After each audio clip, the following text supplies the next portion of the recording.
Casino workers of Reddit, what is the saddest thing you have witnessed that is gambling related? Before we continue with the video, please hit a subscribe, likes, and comments to make sure you don't miss our next video. Number 20. I've worked in casinos for over a decade, and the saddest thing I routinely see is young children standing around waiting for their parents to finish gambling. We track down the parents and make them leave, but they always come back. Number 19.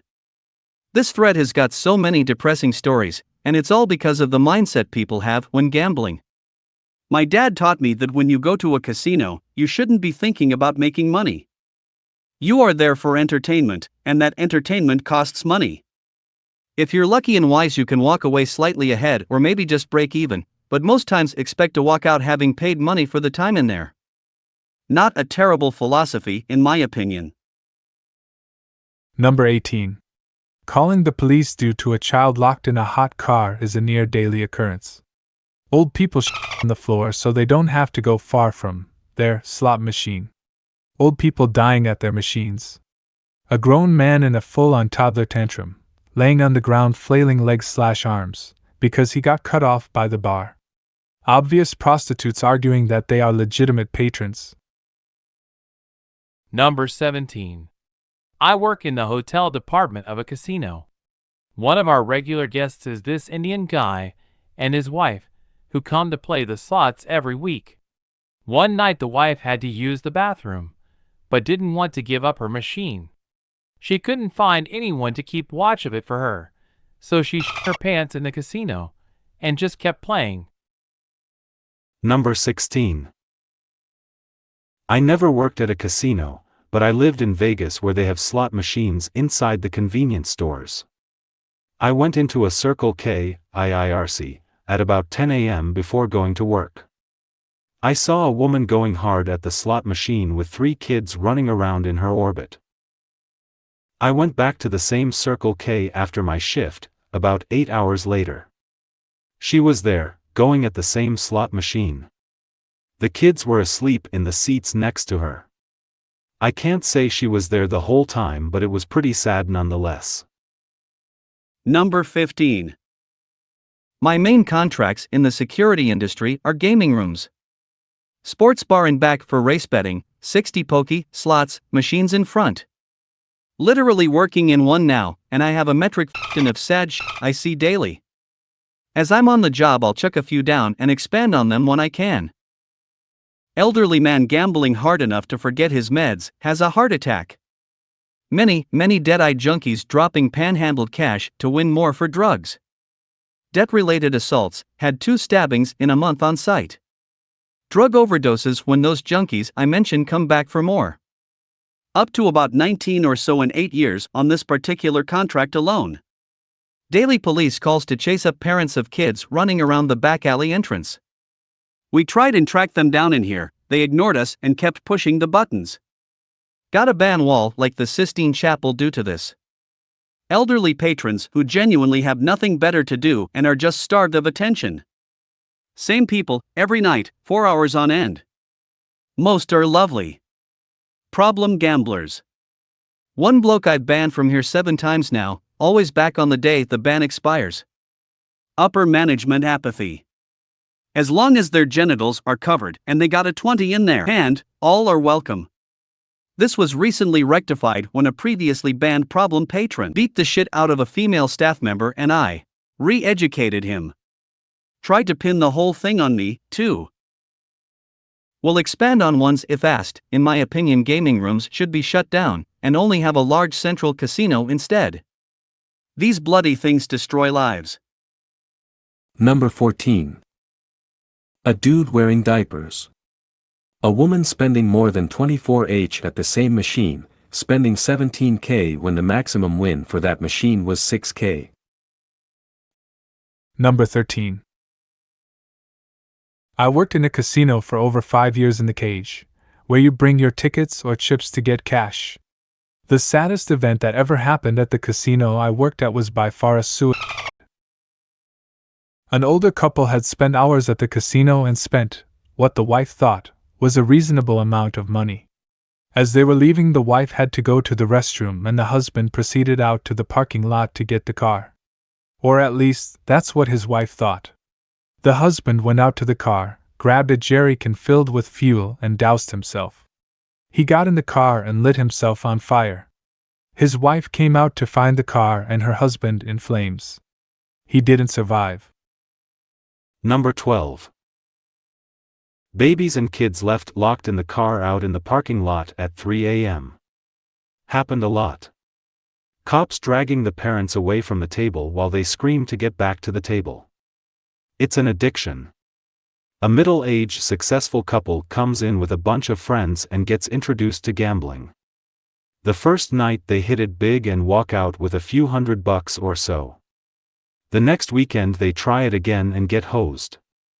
Lose a few grand. The next weekend the same story. The husband learns his lesson and stops coming in, but not the wife. She's coming in 3 or 4 times a week now. Over the next few weeks all her fancy jewelry starts disappearing. First her 1-carat diamond studs, then her necklaces, and instead of rings, she has tan lines. Finally, after a couple months, she's a drunken alcoholic mess and gets cut off a few times. Then the last ring, her wedding ring, disappears. She's now a chain-smoking drunken wreck. Then one night over at the ATM machine it captures her credit card and she has a complete screaming, crying breakdown because she has lost everything. Her marriage, everything. Security grabbed her and hustled her out never to be seen again. The whole thing played out in about 3 short months.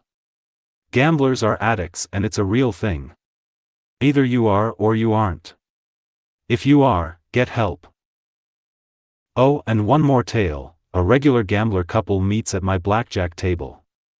Middle-aged white woman and slightly younger middle-aged black man. He romances the hell out of her and makes her feel like a princess, so they hook up. She's fairly nice and kind, a normal person. He's a player that thinks he's smarter than the math. After a few months she starts showing up with him with black eyes, fat lip, bruises, and he openly yells at her on the casino floor and calls her his bitch. Since they're regulars, we all know he's beating the shit out of her. Well, we all hated this guy and since he was a stiff and a lowlife we were all waiting for the moment he'd give security an excuse. So one night, he's losing his ass at the table, and she want him to stop for the night because he's down like $3,000, of probably her money, and he straight up pimp slaps her to the floor, and goes right back to his hand of blackjack. That's all security needed. The dealer closed her tray and that dude had about 6 security guards pummeling the living shit out of him while they dragged him to where the cops were coming to pick him up. From what they said in the break room later, he spit at the cops so the cops let them work on him some more all the way to the police cruiser. There was also a family of gypsies that was stealing from customers and the house for months. We had a big meeting about them, to be extra cautious. The house actually let it happen because they were gathering surveillance footage for the FBI who were already investigating them. When they got busted, there was applause as they were walked out by the feds. I guess they were also running a stolen goods warehouse and a chop shop outside of town. Number 11. I worked in the restaurant of a casino. We had a mother and daughter who were regulars but not there every day, maybe once or twice a week they'd come in and spend at least 8 hours on the slot machines. One time they hit it big, they won the jackpot which if memory serves was about £15,000, they looked so happy and they were crying tears of joy. I was happy for them, they were really nice people. Instead of going home and enjoying their winnings they stuck around feeding more money into the machine. They came back every day for the next week. Within that week the £15,000 was gone. After another week they were both banned for asking other guests for money to borrow so they could play. Number 10. When I turned 19 my dad took me to Ontario to go to a casino with my stepmother. I remember my dad and I were walking the floor and we stopped at the roulette table to see a guy with what was easily $5,000 on the table. A woman is standing next to him openly praying with tears streaming down her face as he is gambling this big chunk of cash. The dealer spins, and they lose. All the color drains from his face, and I was confident he just ruined his life. Next morning we are packing up to leave and notice rescue boats and fire trucks at the falls. Someone mentioned that some guy threw himself over the falls. I always hoped it was never the guy from the casino, and he straightened everything out. Number 9. Was sorta a casino worker? I was a casino driver part-time for a while, driving premium gamblers home after a day at the tables. I've met people from all walks of life, high rollers to that 80-year-old granny who's there to play slots because she has nothing to do. The saddest story I've come across was this guy. Let's call him Joe. My initial contact with Joe was when he took my car back to his place. His family is in tow. He had just one big. I sent him to one of the high-value estates in my country. Smiles all over. Tipped me $500 bucks. Spoke to him while on the road. Investment banker, married with 3 young kids, owned a few properties. I asked him if he came to the casino often. He said just once a week to cool off and eat good food. Prim and proper with a nice shirt and pants. I took 3 shifts in a week, Wed, Friday, Sat. And I always see Joe at 10:30 p.m. Friday. Wife and kids in tow. It came to the point where I call him Joe and know his kids' names. This happens over the next few months. He tips me well. Once I even brought him and his family to this late-night joint to eat. I waited outside for him to finish.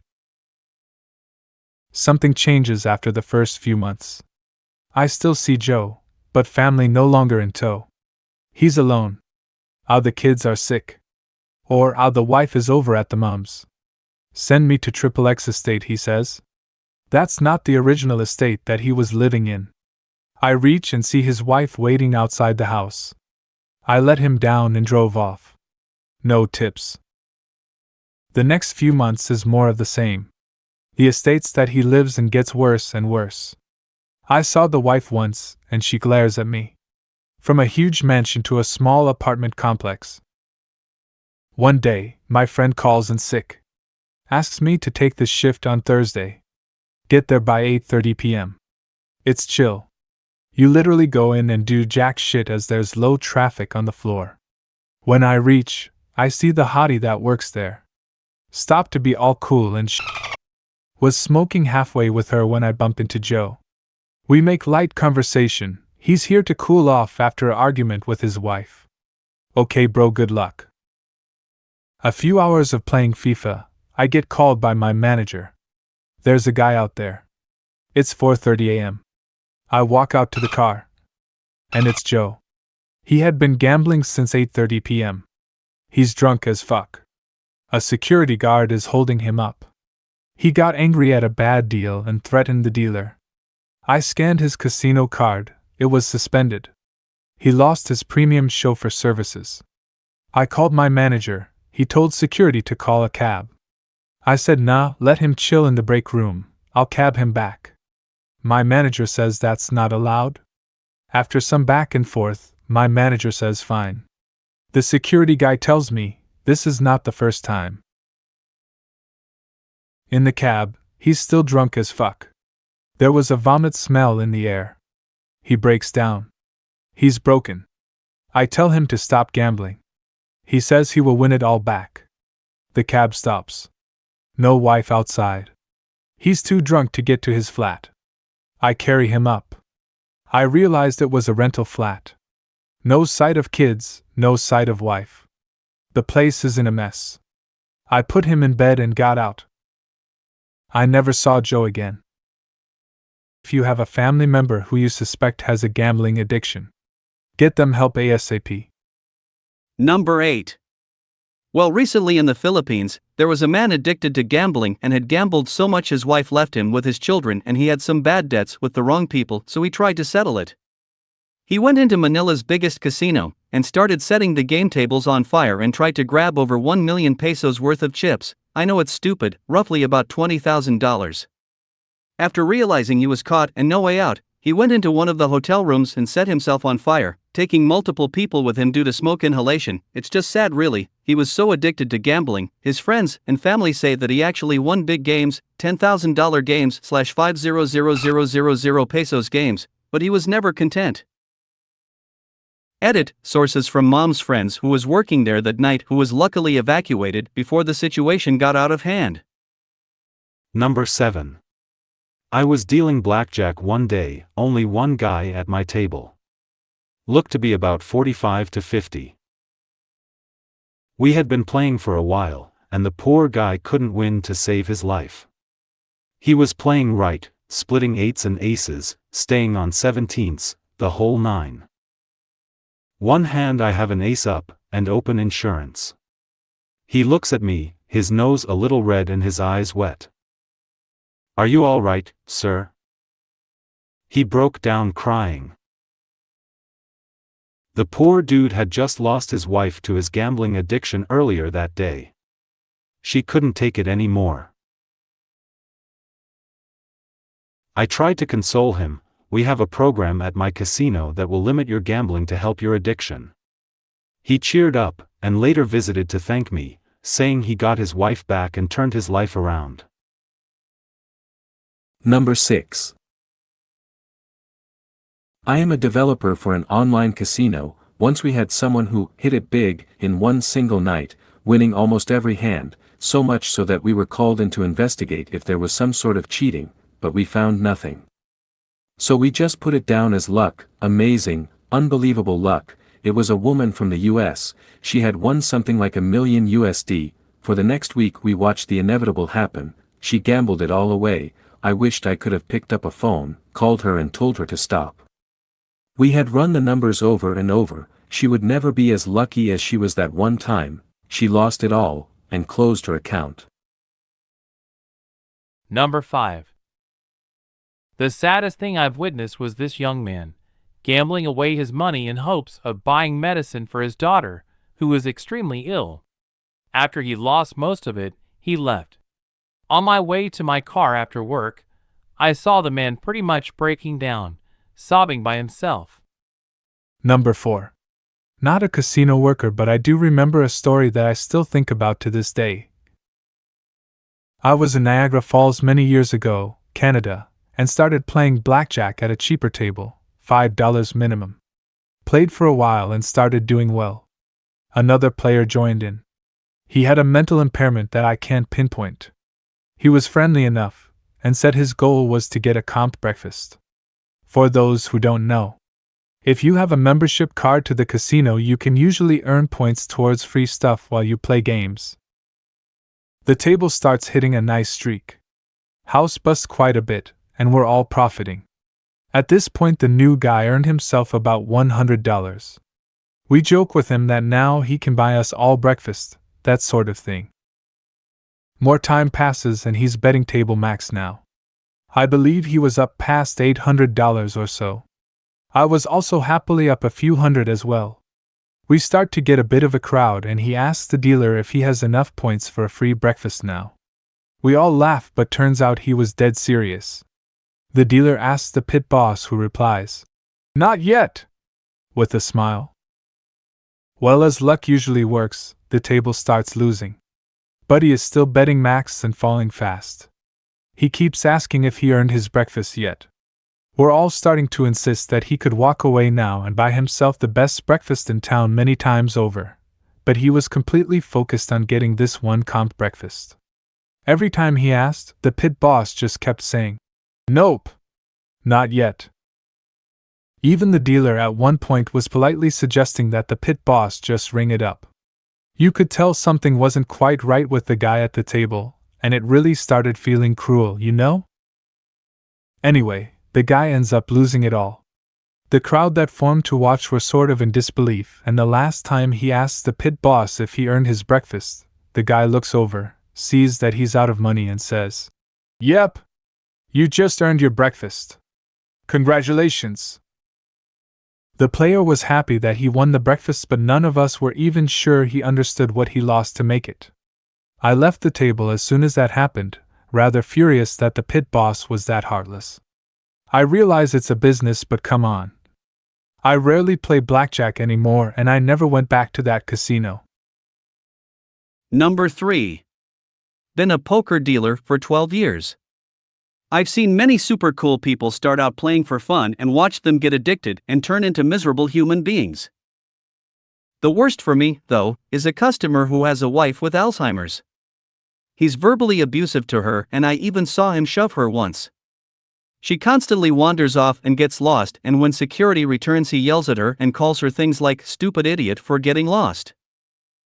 I reported him when he shoved her. He got a 24-hour ban. I have to deal to him nearly every night. Number 2. Like 15 years ago, my husband was a bar porter at a casino.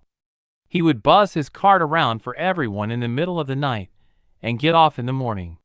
He says when he would come back the next evening, some of the people playing the slots would still be there from the previous night. They would wear diapers, they didn't have to leave their machine. Number 1. Former casino employee.